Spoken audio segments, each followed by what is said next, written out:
Go a Viking on Viking Hot Takes.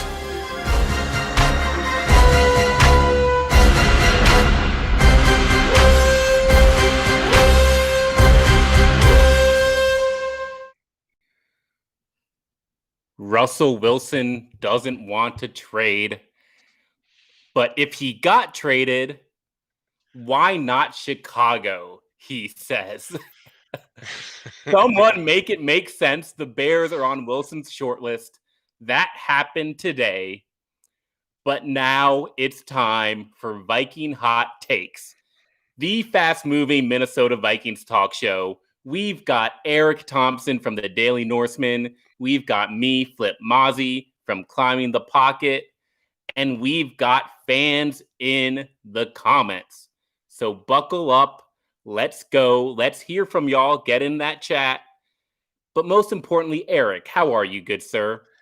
I'm doing well. And yeah, that Russell Wilson stuff. Can we just have one quarterback that terrorizes the Vikings every year in the division? I mean, Wilson beats the Vikings once a year, every year. I don't want it twice a year. Let's keep let's try to keep Trubisky there at all costs. So, but yeah, otherwise going well. Just trying to endure the offseason, reading through all the mock drafts, reading through the mock drafts, reading through people mocking mock drafts. So, tis the season.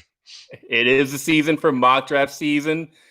We got the Mock Draft Monday show, but we're here now on Thursday, and we're going up on the podcast on Friday. So, Dave, let's get the timer on the clock. Y'all know how it works. 20 minutes, 6 questions. Skull Vikings, and Eric, I'm coming at you once Dave puts the time up. All right. All right, 3, let's do this. 2, 1.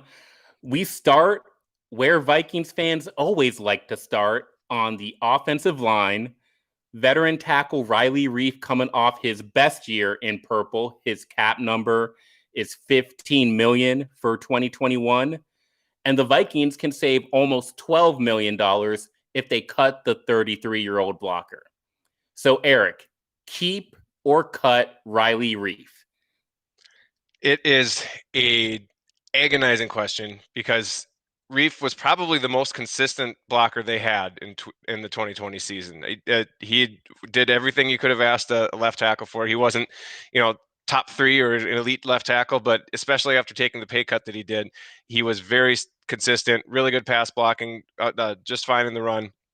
And I kind of tend to maybe keep him because I feel like that plan is just more straightforward than the alternative. Because if you do cut Riley Reiff, yes, you save that money.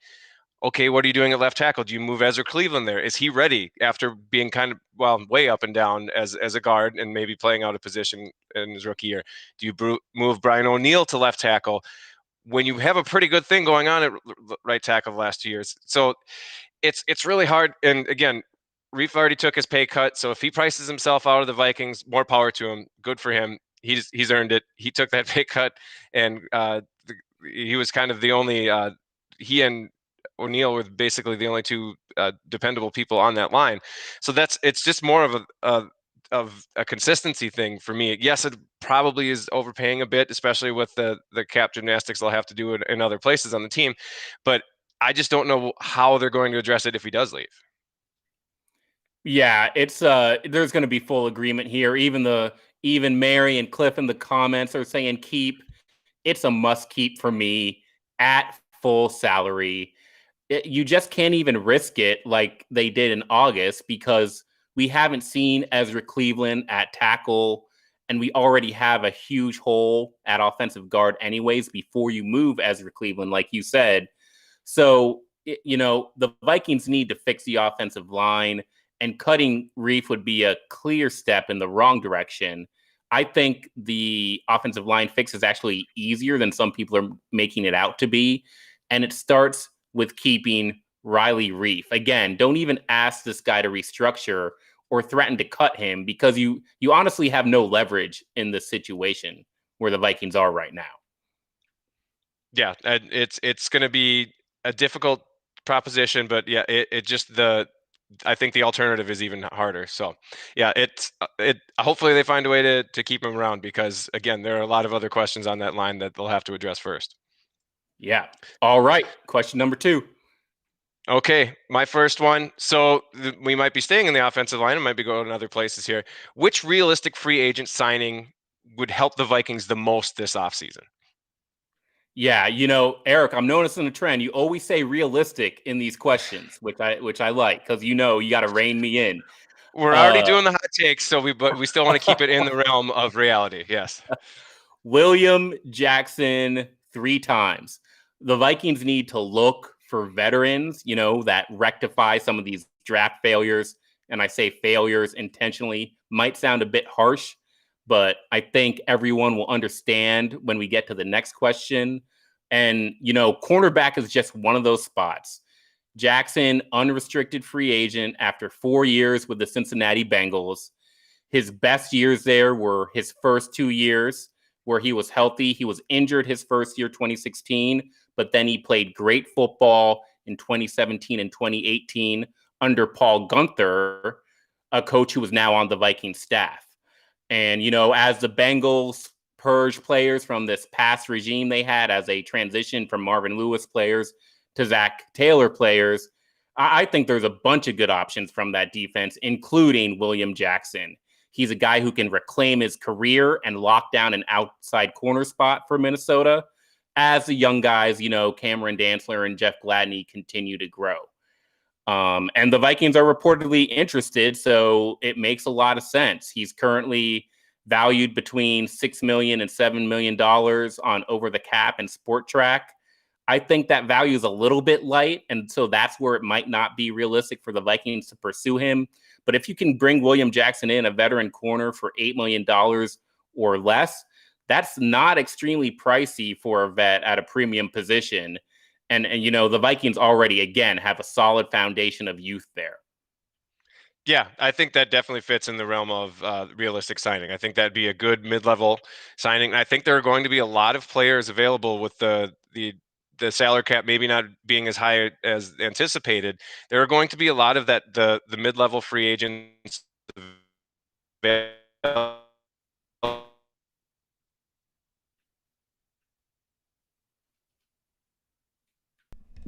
Did we just lose Eric? I think we lost it. Oh, oh no. Am I still here? You're back now. Okay, it's blurry. Okay, so anyways, going through so my realistic signing would be well, I mean, Brandon Scherf is he realistic? That's pretty borderline. I think, I mean, especially if you're going to try to keep Reiff, putting $30 million on the left side of the line is probably not going to do it. So maybe someone in more the realistic category. Reiff Hassan had mentioned Keelan Cole in a recent article on The Athletic, and I think that he seems like the perfect blend of fit and price tag. That would give the wide receiver 3 that the Vikings have been desperately searching for the past few seasons, to get that third option so they can run more 11 personnel. I think he'd be a really good fit. And, of course, there's the Keenan McCardell connection, too. After the Vikings brought him over as wide receivers coach, the familiarity is there. So I think that would be a nice fit as well. So what's your next one, Flip? Yeah, so a couple things here. I'm vehemently against the Keelan Cole move. It is realistic, really? But yes, again, the free agent market and where the Vikings are, it's about filling holes where you've made past draft failures. And so we need youth at wide receiver. We don't need like a 26 or 27-year-old receiver like we've been trying to do the past few years with Tajay Sharp and all these veterans. Adam Thielen's turning 30 years old. So if you really want to supplement your 11 personnel package, you can do that with a young guy who can come in and be a guy who you control for 4 years rather than just 1 year. Because let's be honest, there's no reason to pay $4 or $5 million for a receiver that the Vikings are only going to use, on 30% of offensive snaps. So this is about go ahead. If they bring in a wide receiver 3, whether it's in the draft or free agency, you would think, you'd hope that they would actually use the guy. But yeah, if they're going to run the same offense, then who cares? Then the third wide receiver barely matters unless someone gets hurt from the top 2. Yeah. This is hopefully Clint Kubiak using the best of his personnel. But yeah, if they're going to overpay, someone to play 30% of the snaps. That makes no sense at all. Yeah. But we will probably talk about. So maybe I think I might anticipate some of one of my next questions where you might go with that. So I'm okay on the Cole thing if we go somewhere else in the draft. That's all right. Okay. Well, we can go down the road, but I'm not going to agree on the Cole thing. Maybe we just talk about it on another show because we only got 11 minutes left. Let's go. So I just mentioned William Jackson. We're going to stay at cornerback. Let's talk about it.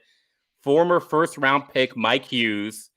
In 3 seasons, he's appeared in 24 games with 7 starts. So that's 50% of possible games played. 2020 was a make or break year for Mike Hughes. So Eric, you tell me, because he was injured a lot too, but when healthy, did Mike Hughes play well? He played okay, but again, it's the best ability is availability sometimes, and he does not have that ability through his first 3 seasons. It's actually he's missed more than 50% of his games because he missed those 2 playoff games in 2019 as well. So there's a possible 50 games, only played 24. So it's one of those. I have no problem. It seems like the Vikings are not going to offer him the 5th-year extension before the season or anything like that. They're going to let him play it out a lot like what they did with Laquan Treadwell. I think it's just going to be this is the prove it year. If he wants a new contract, he's going to have to actually be there and earn it. But I don't think the Vikings can there's no way that they can just pencil him in. Oh yeah, he'll be in the rotation, he'll be a starter. They're going to have to make sure that they have alternative options there because they've had to the last 3 seasons. He's played what do you have 4 games this past season, and none of those were extremely impressive before being out for the rest of the season with neck injuries. So yeah, I'm fine with them keeping him around this year because this is the last year of a rookie deal and it's not super expensive, but they cannot depend on him to be in the lineup. They're going to have alternatives there. Yeah.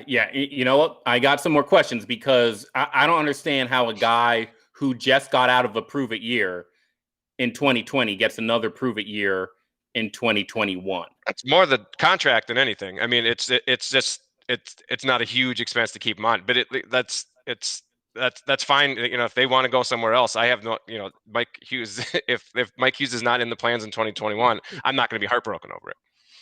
So let's build on each other because I just said we should bring in a vet cornerback. Bring in William Jackson. A lot of Vikings fans agree with that approach. Need some depth there. If they do bring in a veteran, whether it's a William Jackson or man, I haven't even been looking at the free agent list, to be honest, because I was like, William Jackson, that's my guy. But even pie in the sky idea, Richard Sherman, or just really any vet corner, where does Mike Hughes rank on the cornerback depth chart? I mean, the highest you could put him is 4th if they bring someone else in, because I think so. Yeah. Okay. So you think he's already behind Dantzler and Gladney? Until proven otherwise, yeah. I mean, he could definitely be in the mix, and if he's healthy, he's shown enough potential. But I think right now, going into the season, he's probably 3rd on the depth chart at the highest. Okay. And I see fans in the comments, they're people saying they love Keelan Cole. So I'm gonna have to fight that one to my grave. People talking about Mike Hughes needs to step up. I love the comments. Keep them coming. Yep. Eric, next question. Okay. So this might touch on where you want to go elsewhere get younger on wide receiver, but who is your single favorite draft crush for the Vikings at the 14th overall pick?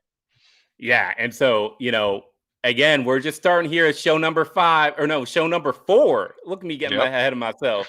So you don't quite know this yet, but the whole concept of a draft crush is just not in my DNA as a fan. I'm going to say it bluntly. These pre-draft rankings are stupid. Online mock drafts are dumb. We have a weekly show called Mock Draft Mondays. Maybe y'all should check that out. But I think it's a waste of time, setting false expectations for fans. We are Vikings fans. So why in the world would you go out and spend time to get attached to players who only have a 3% chance of being an actual Minnesota Viking? It's ridiculous. So I see people saying Zach Wilson, okay, Viking Jerome, have fun cheering for the New York Jets next year because Zach Wilson ain't being no Viking, okay? I'll answer the question though, out of good faith. You got to choose one. Yeah, just choose one. I'll answer the question. You keep Rashad Bateman in Minnesota. Ooh, The I love dude it. turned down SEC offers to play for the Gophers, projects as an NFL starter, and the Vikings don't have a second round pick, so he's not going to be there in round 3. So you go get your guys, and then you dream. Jefferson, Thielen, Bateman. You got one dude who played his college ball in Minnesota. You got another dude who grew up high school and college in Minnesota. And you got the third dude, Justin Jefferson, wore the purple and gold in college. So that's the ideal wide receiver trio. You get Rashad Bateman, Irv Smith, Dalvin Cook in the backfield. Give Clint Kubiak all the toys with some homegrown Minnesota Vikings receivers. Let's go. I love it. So I'll go quick through mine since we're at 6 minutes here and we got a couple questions left. Of course, NDSU grad, I have to say Trey Lance. If he's there at 14, run to the podium, take him. It actually makes a lot of sense. Have him play behind Cousins. Yeah. I know that's not going to happen. I like a couple of the edge rushers. I like Kwity Paye and Gary Rousseau. Those are popular picks. Good value, good need for the Vikings. Both developmental. Christian Barmore, I think that's a little high at 14. I think that's a bit of a stretch. And the USC guard or the guard tackle, Elijah Vera Tucker, I can't get too excited about that one, but I'm with you on the wide receiver. If Jamar Chase and Devontae Smith are there by and I've seen mock drafts there, again, it's getting the hopes up. I think they'll both probably be gone by 14, but either of them are there. Boom. That's 3 deep 2.0. That is, and if they can get Bateman a little later, I want a new poster. I want that 99 poster, 98 poster recreated. Get on it, Burger King or whoever made it back in the day. Win or lose, let's have some fun. Exactly. Win or lose, let's have some fun. And that would be fun. Who needs an offensive line when someone's wide open half a second into the play every time when you got 3 guys out there? I'm all in on the wide receiver too. Yeah. All right, Eric, let's close the show out. So 2 questions left. Gonna talk about the NFC real quick because a lot of moves are already happening. So my question is, the landscape of the NFC is changing drastically. Who sits atop the NFC when the dust settles after the draft free agency? Who do you think the top 3 teams in the NFC are for 2021? I mean, I thought about this when you sent them over, and it feels like such a cop-out, but I got to put the top 2 as Green Bay and Tampa Bay, and probably in that order, unfortunately. Green Bay had kind of a crap draft last year, and they still ran away with the division, still made it to the NFC Championship game. If they do actually add a wide receiver in a loaded wide receiver free agency and draft class, they're going to be trouble. They're probably going to they're probably going to let Aaron Jones walk. If those damn JJ Watt rumors are true, I quit. That sucks. If they're going to would make Packers fans so happy and me so mad on so many levels. But even without those kind of moves, they're just that. They have Rodgers, they have Devontae Adams, they have a lot of good pieces there. They're going to be in trouble. Same with Tampa Bay. They're probably going to lose a couple of their key players, but if they can retain a couple, they'll be just fine. You have Tom Brady. Apparently, you're always in the championship game or better. So for the third one, I guess probably I'm going to have to say the Rams for now, just because that offense might be able to. Cliff is saying the Rams in the comments. Yeah. I think that offense should be able to do more with Stafford, and the defense is stacked. I think, and maybe a couple dark horses might be someone like Dallas if they can finally get out of their own way and Dak can stay healthy. I thought they were kind of poised to have a really good season last year before Dak got hurt. So, but I mean, the top 2 have to be both of the Bays right now. But again, that's not surprising. And the third, I'd put the Rams for now. Yeah. So I got the Bucks and Rams. I had a sleeper in the Seahawks, but now Russell Wilson's talking about getting. So who even knows? Can you imagine JJ Watt on the Packers and Russell Wilson on the Bears? It's just, we got to move to the next question because it's bad enough. That. It's bad enough. Yeah, we can't. Yeah, it really is. It really is. All right, final question, 2 minutes. Okay. So here is the big question heading in. The seats are hot for both Zimmer and Spielman. How many wins does it take in 2021 for Mike Zimmer and probably Rick Spielman, because I think they're kind of a package deal at this point, to keep his job in 2021? And remember, there probably will be 17 games this year. Yeah, 17 games. You say the seats are hot. You ask me, they're not hot enough. So it's easy. How many wins will it take to make the playoffs? I mean, is that 9 wins? Is that 10 wins? I think that's a really low ball. I mean, to be honest, they already thought about firing him after 10 wins, in 2019. So 10 wins, let's say 10 wins, because 2021 is not complicated. It's the same thing we had in 2018, 2019, 2020. Make the playoffs. Yep. Mike Zimmer, you can't be the head coach if you miss the playoffs back-to-back seasons. You can't be in purple if you only make the playoffs 3 times in 8 seasons as head coach. And you can't be the head coach if you miss the playoffs 3 out of the last 4 years.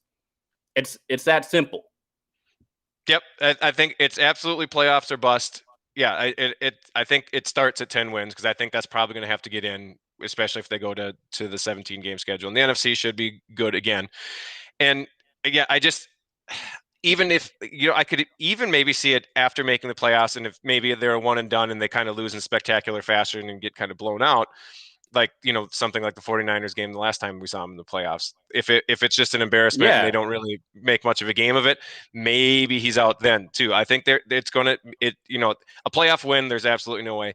I still would have trouble thinking that the Wilfs would fire Zimmer and Spielman after a playoff season, unless it's something where, like they start out something hot, like they're 10-2, but then they falter down the stretch and get them losing the first round, something like that. But yeah, it's playoffs or bust. I can't see them retaining both if they've missed the playoffs again. And this is odd year Zimmer. He's supposed to be there. This is what he does. This is every other year. Hopefully they can make it 2 years in a row, but you got to make it 1 year in a row first. So I think that's 10 in the playoffs. I think we're in agreement there. Look at that. Now there's some timing. There it is, Eric. You got better timing than Dave during the intro, man. That's it, y'all. Episode 4 of Vikings Hot Takes. I hope y'all enjoyed the show. Like, subscribe, ring the bell. Keep on watching for this short, quick-hitting Vikings football talk action. Eric, so happy to have you on the show again. Had a great time tonight. I hope y'all watching did as well. Do you have any last comments to close them out? I'm more. I want the draft to happen. I don't want 2 more months. Yeah. But we'd be remiss. We got to give a special shout out to our producer Dave. Congratulations on being a grandpa for the 2nd time. He's heading to New Mexico to meet the little one tomorrow. So congrats, man. We're really excited for Dave and the new grandpa. Send the pics. I hope we get you and the kiddo on the show soon, Dave. Thanks a lot, y'all, and Skol Vikes.